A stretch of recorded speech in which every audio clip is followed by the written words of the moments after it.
Focus on women with International Women's Day set for tomorrow. Today we want to talk about women in politics. During the August 8th election, the number of women, or rather after that election, the number of women who got elected to various positions at the county and national assemblies, and even at county and national assemblies, increased significantly. While it is no longer a phenomenon to have women competitively go for leadership positions, they still face many challenges. And joining me in studio is a very competent panel that can address and help us to discuss all these issues. Let me start from the far right there.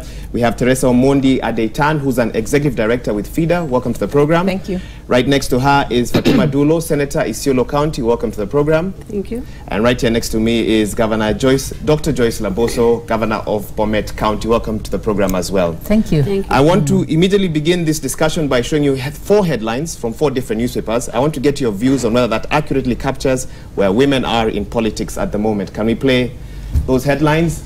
So we have one from the Star and the Standard. The Star, and this is not from some are from last year, others are from this year. 2017 was a turning point for women in elective politics. That's one story that the Star did. The Standard say Kenya ranked low in women representation in parliament even after the election. Let's take a look at the other 2. We have a UNDP article that says women strongly emerge as political leaders in Kenya. This was done last year, I believe.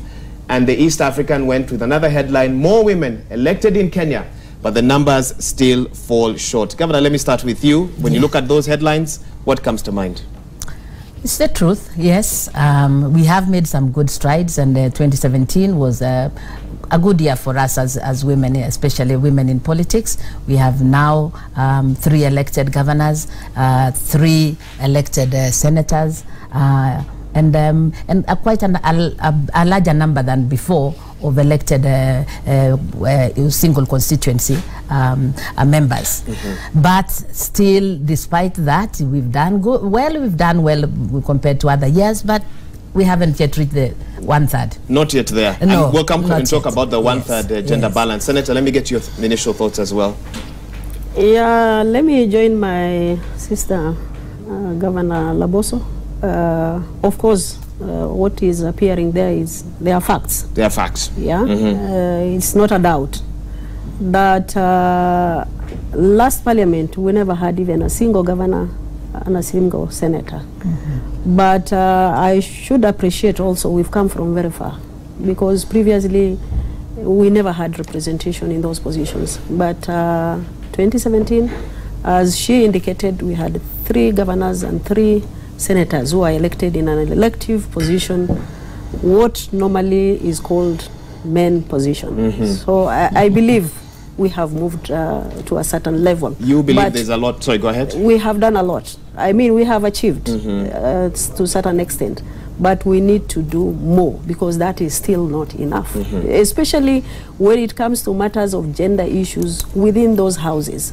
We still have a big problem, because we cannot be able to garner our support towards achieving a particular position on gender female issues in those houses. So we have done improvement, but we need to do more. So tomorrow's celebration will be, a lot has been done, yes, but still we are very far. Still we're very far. Exactly, I'll come back to you and talk about how to quantify that very far and where the target is. Teresa, let me also get your opening thoughts. I think first I'm very privileged to sit with these women in the same panel. I can tell you, it's not easy to be the first woman governor in Kenya or to be first elected senator in Kenya. I hope they'll get an opportunity to say what it took them to be who they are today. You're also preempting my next question. Yes, because go ahead. Because I think when we celebrate and have it on on our headlines, we need to know what it takes, because yes, it makes a headline and people go like, wow, women are now coming up, but how hard is it to hit that headline? So I think congratulations to them and others who are not here. And yes, it is true, we've made progress. We moved from 1, like in 1963 we only had 1. We moved to 6 to 9 to 16. Now we are 23. Hopefully the next election will have more women elected. Plus 50. Past 50. Okay. Yes. Governor, I think the question has already been asked. I can give you a chance to answer. What did it take to get to this position? I've said the story quite a lot of times, but it took a lot. Let's just say that what men are able to do maybe is I don't know, 1/8 of what a woman would have to do, to get to just the positions that that we are in right now. You know, it's the attitude of the people, it's the you know, it's the violence, it's the finances, it's, you know, it's a host of things. But let's just say that for me, of course, because I was already a member of parliament, two-term member of parliament, I would imagine that you know, like for somebody just coming straight, like Waiguru, for example, who was in the executive, maybe even it must have been also even harder to move from, you know, being an executive. At least me and Charity had been in politics. At least we had gotten a taste of what it is, what it is. But quite clearly, you know, we have a lot to celebrate, you know, as a country, you know, for the far we have come. But like I said, you know, there is going to be a lot more. The challenges are there, you know. You don't want to go into all the details, but you know, it's still that the bottom line is just that acceptance of the fact that, you know, a woman can be in that position, you know. That might, you consider that the biggest challenge, the acceptance? Yes, the acceptance by the public, by you know, even fellow women, even you know, male counterparts, that you can actually occupy that position. You know, it's cultural, it's traditional, it's, you know, it's all the you know, mindsets and that's usually the hardest bit to change. I'm almost curious I'm almost wondering, what did you feel on August? Was it 12th or 13th or 14th, the date that it was officially announced that you had won? Did you wake up thinking, I can't believe this? Or was it more of, I knew I was going to do this? Okay. It was a big sigh of relief. Big sigh of relief. A big sigh of relief, because I had gone through the journey. But at some point, actually, I could see that I was going to get the seat. Okay. And the point particularly that you know, the turning point was when my opponent decided to go to the opposition. You know, I knew clearly, I knew the electorate that I was dealing with. I knew there's no chance. You had done your calculations. Yes, that they can vote for, you know, the party that he had decided to jump into, and I knew this is my chance. I must really hammer this issue about the choice of party and that and you know, where we stand as a community and the party that we have been supporting, and you know, so we hyped that, and I was almost seeing, this is my chance. This is your chance. Yeah. And it was a good. Let me bring in the senator, and you have a chance to share with us your story. But I'm also curious to find out, when a woman starts thinking of running for political office, what sort of decisions, what sort of thoughts will she have to grapple with? And before she speaks, I would really like to really say a very big congratulations to my sister here, because for me, of course, as I said, I was already a member of parliament, and yes, she was already a nominated senator, but coming from the region that she's coming from, where, you know, electing a woman has not ever happened before, and this time round they elected 2 women, so even for her, I think the challenge was even more, even greater. So, you know, thank you. Go ahead, you can respond now. Thank you very much for those compliments, my sister Governor Laboso. When you think of running for these seats, first, you know, the challenge women are facing is lack of confidence. Yeah, because of the challenges they have been facing, what Governor has enumerated.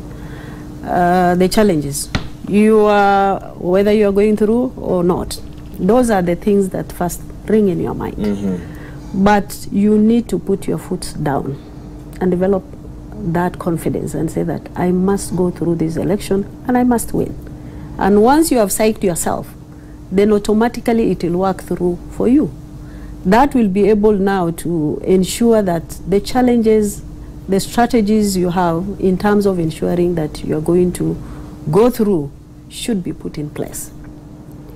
So it's not an easy game, because clearly in the minds of our communities, those are seats that are meant for men. And one of the questions I was actually being asked by some of my voters, when share with us those, please. When I come to them and say, can you vote for me? They say, where did men go that you want their seat, you know? Really? Someone actually asked you? Yes. And I must say a big thank you to Isiolo people, because we have 42 tribes in Isiolo, and they all voted for me, the ones who are able to vote for me.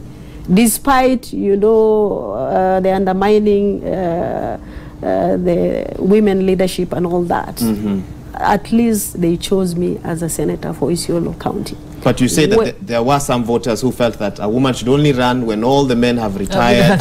No, they are saying a place for a woman is in the kitchen.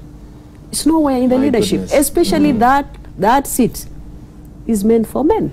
It should not be your seat. So clearly, the lens that is used against a woman is 3 or 4 times against a woman, yeah, compared to a man. So it's a big challenge. You have to do like 150%, put in extra effort compared to your counterpart. So there are challenges. That clearly means 24/7 you must be alert so that people don't undermine you, people don't throw you out, things are not planned against you. Your rights should not be violated. Like, for example, when I was campaigning, there are people who are sent behind my back. And it actually embedded on my security. There are people who are sent to attend even my meeting so that they can actually take the clips of what I've said in those meetings and used against me. Yeah? Maybe even on social media. Exactly. So you can be blunted with so many things, but as long as you focus on what your objective are and where you are heading, close your ears in terms of the violation and social media and all that. But I believe this is a history, especially from where I come from, where the culture is a big challenge to our women who are coming to leadership position. Religion is another factor, because people use religion against women, which is not there.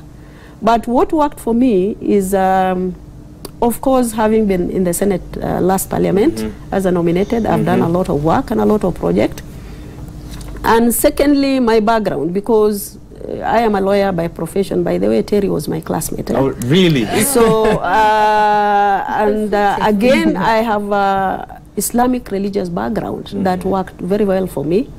I have the law behind me. The law behind you, yes. I have a Christian religion education behind me.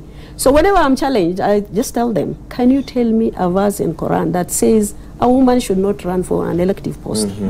None. They were not able to respond to that. Nothing. Tell me, what does the Bible say in terms of women coming to leadership position? Is it anywhere? No. And the law the same. And the culture the same. So, I mean, you have to prepare yourself properly whenever you are faced with a lot of challenge. But I think I must be very grateful to the people of Isiolo. And again, it requires also political will, especially the top leadership, whether they will support you or not. And they'll bring about legislation that will help exactly. to rise up. Not even that, even for individual running for positions, political parties should support women to come to those leadership positions, the same way they're supporting men. Yeah. Some of the people, when I was saying I was going for a Senate seat, they're saying, this one is just a joker, she will not go through. Really? Yes. Yeah, there is no space for her, especially in northern Kenya. You see? While, you know, you work so hard within political parties to make sure that you have prepared yourself to run for those seats. Yes. People still believe, even at the top leadership, will she really make, you know? So thank God to Jubilee, at least they have appreciated me. Okay. And I was given a deputy leader majority of the Senate, which is a big thank you to my 2 principals. Quite a and the Jubilee to fraternity. That's right, yes. Because clearly it shows that they are appreciating women who have worked hard to come to leadership position in this country. And I hope they will continue even in future. That's right. Teresa, you can come in now. A lot has been said. I can give you a chance to